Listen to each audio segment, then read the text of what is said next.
വണ്ടിപ്പണി ഉണ്ടെങ്കിലും ഇല്ലെങ്കിലും രവി 10 രൂപയുടെ കാശ് വേറെ ഉണ്ടാക്കും. ചന്ദ്രേട്ടന്റെ വണ്ടിക്ക് കേടില്ലാത്ത ദിവസമില്ല. വിറ്റ് കളഞ്ഞൂടെയാ മുതല്. വിറ്റിട്ട് എന്ത് ചെയ്യാനാ? അവന്റെ ഈ സ്വഭാവം കൊണ്ട് വേറൊരു വണ്ടിയില് ആരെങ്കിലും പണി കൊടുക്കോ? ചന്ദ്രേട്ടന്റെ സ്വഭാവത്തിന് എന്താ മോശം? ചന്ദ്രേട്ട ഒറ്റത്തടിയാന്നൊന്നും ആരും കരുതണ്ട. ചോദിക്കാനും പറയാനും ഒക്കെ ഞങ്ങൾ ചിലരൊക്കെ ഇവിടെ ഉണ്ടേ.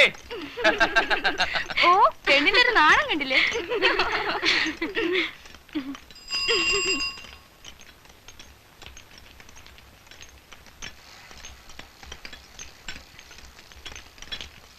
കേക്കരവിക്ക് കത്തുണ്ടോ?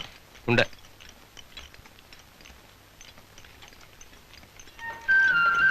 ആരുടെ ആടാ? എന്റെ കെട്ടികളുടെ?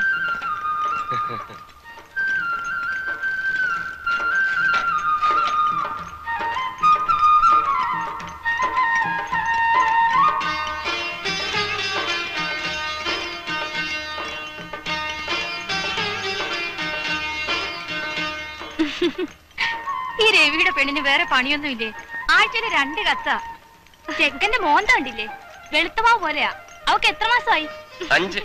കല്യാണം കഴിഞ്ഞ് കൊല്ലമൊന്നായില്ല, അതിനുമ്പ് കൊച്ചായി. അങ്ങനെ ആമ്പിള്ളാര് ചെലവ് കേട്ടോ. പിന്നെന്താ, സരള ചേച്ചിക്കും കാത്തൂനും മറിയാമ്മ ചേട്ടത്തിക്കും എല്ലാവർക്കും വയറ് നിറച്ച് പായസം. എന്റെ മോളുടെ 28-ന് സദ്യയും. മോളോ? അപ്പൊ പിറണേന് മുമ്പ് നീ അങ്ങ് തീരുമാനിച്ചോ മോളാണെന്ന്? ആദ്യത്തെ മോളാ, എനിക്ക് ഉറപ്പാ. ഞാൻ തുളസിയിലേട്ട് നോക്കി, 3 പ്രാവശ്യം മലർന്നു തന്നെയാ വീണത്.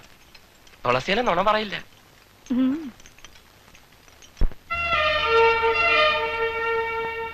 എന്റെ എത്രയും പ്രിയപ്പെട്ട പൊന്ന് രവിയേട്ടന് സ്വന്തം ഭാര്യ രമണി എഴുതുന്നത്. ഞാൻ കഴിഞ്ഞ ആഴ്ച അയച്ച കത്ത് കിട്ടിക്കാണുമല്ലോ. കിട്ടി പൊന്നെ, കിട്ടി.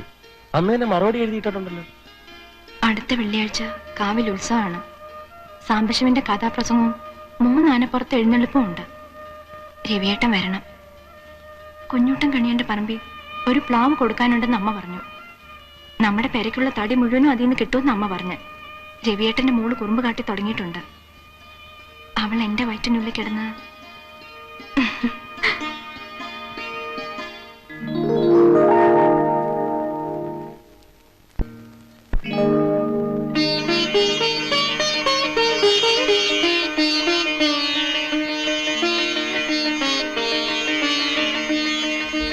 അടുത്ത വെള്ളിയാഴ്ച കാവിൽ ഉത്സവമാണ്. രവിയേട്ടൻ വരണം.